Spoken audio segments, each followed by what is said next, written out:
खासकर रांची जिले के एसएसपी और डीसी से कि आपकी लाठियों में उतना दम नहीं है कि छात्र आंदोलन को आप दमन कर सके। आपकी गोलियों में भी उतना दम नहीं होगा कि झारखंड राज्य के नौजवानों के काफिले को आप रोक सके। और मैं मुख्यमंत्री महोदय से स्पष्ट कहूंगा कि या तो आप छात्रों की बात माने, या तो आप पेपर लीक पर कार्रवाई करें, या तो आप सीटों को बेचने वालों को सजा सुनाएं, या तो सरकारी स्कूलें बंद कर दें, या तो सरकारी स्कूलें बंद कर दें। क्योंकि अगर स्कूल हम इसलिए भेज रहे बच्चों को कि बेसिक जानकारी लेनी है, तो हमारे घर के लोग काफी है बेसिक जानकारी देने के लिए, वो काफी है हमें वो ज्ञान देने के लिए। अगर हम अपने घर के बच्चों को इसलिए स्कूल भेज रहे हैं कि उनमें समझ डेवलपमेंट हो जाए, तो हमारा परिवार का माहौल, हमारे गांव का माहौल काफी है समझ को डेवलपमेंट करने के लिए।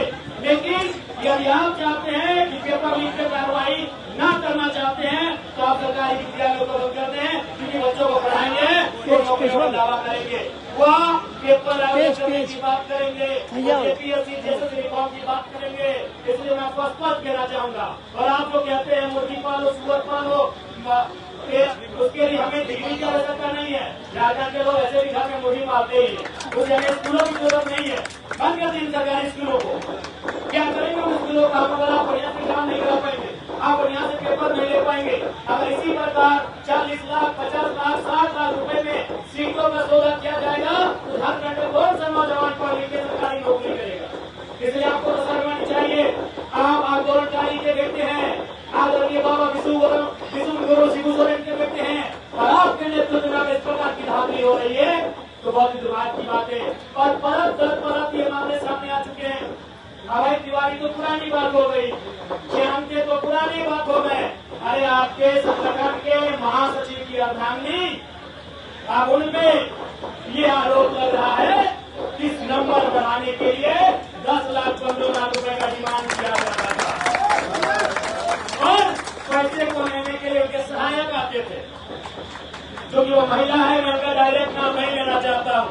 तो चूंकि हमारा आंदोलन महिला आंदोलन है, झारखंड के आंदोलन को पूरे देश ने सराहा है, इसलिए महिला है, इसलिए मैं उनका नाम नहीं ले रहा हूँ। बाकी अभय तिवारी और जयंते को सभी जानते हैं। और वो महिला कौन है?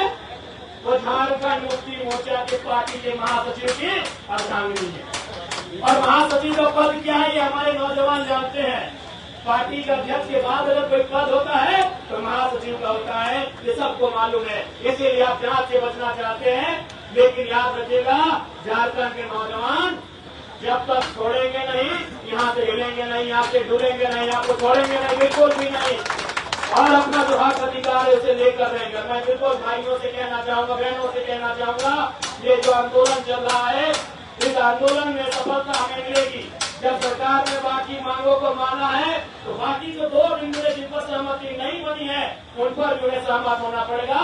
बस इसी ऊर्जा के साथ बने रहे। इस बात को हम लोग भी मानते हैं कि जब विधानसभा घेराव का कार्यक्रम हुआ तो भी भारी संख्या में हम लोग गए।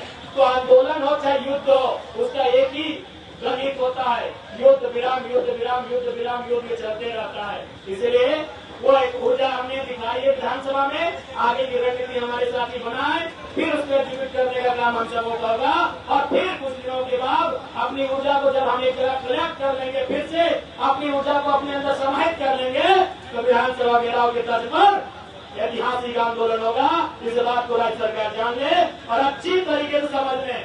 और ये जान ले साथियों, घबराने की जरूरत नहीं। राज्य सरकार जल्दी से नहीं है, अभी घोषणा हुई नहीं है, और सीएम आवास के सामने बैरिकेडिंग करने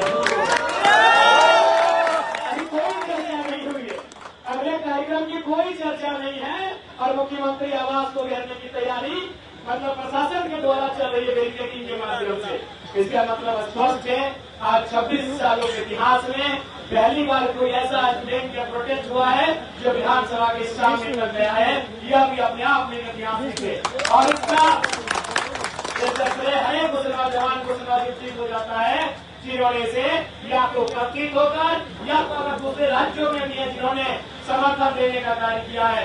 सबका योगदान इस आंदोलन में है और पूर्ण आशा है। और साथ ही साथ हमें संकल्प भी लेना होगा साथियों, इस आंदोलन के बाद झारखंड के नौजवानों को दोबारा सड़क पे न आना पड़े, हमारी आने वाली पीढ़ी को दोबारा सड़कों पे न आना पड़े। इस पीढ़ी को हम लोग जेन जी कहते हैं ना, इसके बाद वाली बंदे अल्फा क्या कह रहे हैं? जेएनजी भाइयों, जेएनजी बहनों, जेएनजी छात्रों, इस बात का भी आप संकल्प ले लीजिए कि जैन अल्फा को आंदोलन करना ना पड़े। बिल्कुल वो अच्छे से पढ़ाई करेंगे, वो अच्छे से तैयारी करेंगे और वो अपने सपनों को साकार करेंगे। जेएनजी की तरह उन्हें हड़तालें ना करनी पड़े, जेएनजी की तरह उन्हें लाठीचार्ज का सामना ना करना पड़े। ये हमारा संकल्प होना चाहिए साथियों। आप तैयार है ना? बिल्कुल। मुझे पूर्ण आशा है आपके हौसले कम नहीं होंगे। आपके हौसले हिमालय की ऊंचाई की तरह मजबूत है और यही हौसले हैं कि सरकार को खुद पर आना पड़ा है। और कुछ दिन आंदोलन चलने दीजिए ना, और कुछ दिन आंदोलन को आगे बढ़ने दीजिए, परिणाम हमारे सामने होंगे। ज्यादा समय नहीं लेंगे साथियों। पुनः आपसे यही कहेंगे, हमारा यहाँ आना केवल ये मकसद नहीं है कि हम मन से आकर चले जाएंगे। हम ये चाहते हैं आप लोग रणनीति बनाएं और उस रणनीति में समन्वय स्थापित करें और घोषणा करें। आपने तो देखा ही है कि आपके इस रणनीति में मेरा पहला खुला समर्थन रहता है और आगे भी मेरा खुला समर्थन रहेगा। कोई बिना शर्त के मेरा समर्थन रहेगा, क्योंकि मैं आपके बीच से आता हूँ। मैं आपके बीच से आता हूँ और झारखंड के इतिहास का पहला विधायक हूँ जो आज के समय में विद्यार्थी है। सितंबर में मेरा कोर्स कंप्लीट होगा। इसलिए मैं जानता हूँ, मैं जो दर्द आप देख रहे हैं, मैं भी उस दर्द को जानता हूँ। मैं आपसे अलग नहीं हूँ, आपसे भिन्न नहीं हूँ, लेकिन चूंकि मैं उस अंग का हिस्सा हूँ, आलोचनाएं मेरी भी होंगी, उनका मैं स्वागत करता हूँ। उस दिन में जब आंदोलन में गया तो कुछ साथियों ने आलोचनाएं की, मैं उसका भी स्वागत करता हूँ। हालांकि नहीं होना चाहिए क्योंकि हम सरकार में नहीं है, हमारे इकलौते विधायक हैं, लेकिन फिर भी उस अंग के सदस्य हैं, उस नाते आपकी नाराजगी को भी हम लोग स्वीकार करते हैं। लेकिन याद रखिएगा, पहला विधायक है जो केवल सड़कों में हो चाहे सदन में हो, अनशन में भी हमने बैठने का काम किया। अगर हम एक विधायक नहीं होते, अगर मेरा संगठन पुराना संगठन होता तो आपकी तरह हम 10-15 दिन भूख हड़ताल में बैठने को तैयार होते। लेकिन हमारे पास बाकी विधानसभा की भी समस्याएं आती हैं, अस्पताल की समस्याएं हैं, एडमिशन की समस्याएं हैं, थाना ब्लॉक की समस्याएं हैं, डीटीओ की समस्याएं, डीएमओ की समस्याएं, डीसीएसपी की समस्याएं हैं और रोज सैकड़ों में समस्याएं आती हैं। लेकिन फिर भी समय समय पर आपके बीच हमारा हड़ताल भी होगा, हमारा अनशन भी होगा और जब तक ये आंदोलन मुकम्मल नहीं होगा, आपके साथ खड़े हैं, अडिग होकर खड़े हैं, हिमालय की तरह खड़े हैं आपके साथ। धन्यवाद साथियों, आप अपने हौसले को बरकरार रखेंगे। छात्र एकता जिंदाबाद, क्रांतिकारी छात्रों को फूल जुहार, फूल जुहार।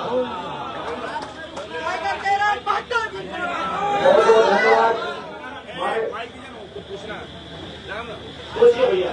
दो बातें हैं जिससे छात्र जो है कि आज मतलब तकलीफ में नहीं है। पहला तो ये कि छात्रों के डेलीगेशन अरे ये तो भाई ये तो वहाँ लगा इस डेलीगेशन में छात्र नहीं है। और दूसरा एक और मंत्री है, उन्होंने ये कह दिया कि छात्रों के ऊपर लाठीचार्ज नहीं हुई है। देखिए, दोनों ही मंत्री अपनी सरकार का बचाव कर रहे हैं, अनुमान ऐसा ही होता है, लेकिन असली राजनेता वही है। अगर उसने गलती किया है उसे स्वीकार करना, गलती करने से स्वीकार करना, माफी मांगना, उसके कद को ऊंचा करना। जो पेड़ जितना झुकता है वो उतना फलदार होता है। लेकिन दुर्भाग्य हमारे राज्य के मंत्री अगर ऐसा कह रहे हैं कि इस राज्य की लोकतांत्रिक व्यवस्था पर दुर्भाग्यपूर्ण और सवालिया निशान खड़े करते। लाठीचार्ज भी हुआ है, 100% हुआ है, और जो छात्रों का डेलीगेट था वो छात्रों का ही डेलीगेट था। अब एक बात बताइए, छात्रों की आयु 25 साल है, किसी की आयु 30 साल है, तो जाहिर सी बात है किन्हीं का संबंध कभी किसी राजनेता से तस्वीर होगी, इसमें क्या होती है। वो कभी खेलने गया होगा, फाइनल में प्राइज लेते समय तस्वीर होगी, वो किसी ज्ञापन को लेकर गया होगा, किसी नेता से तस्वीर होगी। इसमें किंतु परंतु सवाल क्यों? क्या छात्र का किसी नेता से तस्वीर होना ये गुनाह है? क्यों गुनाह है भाई?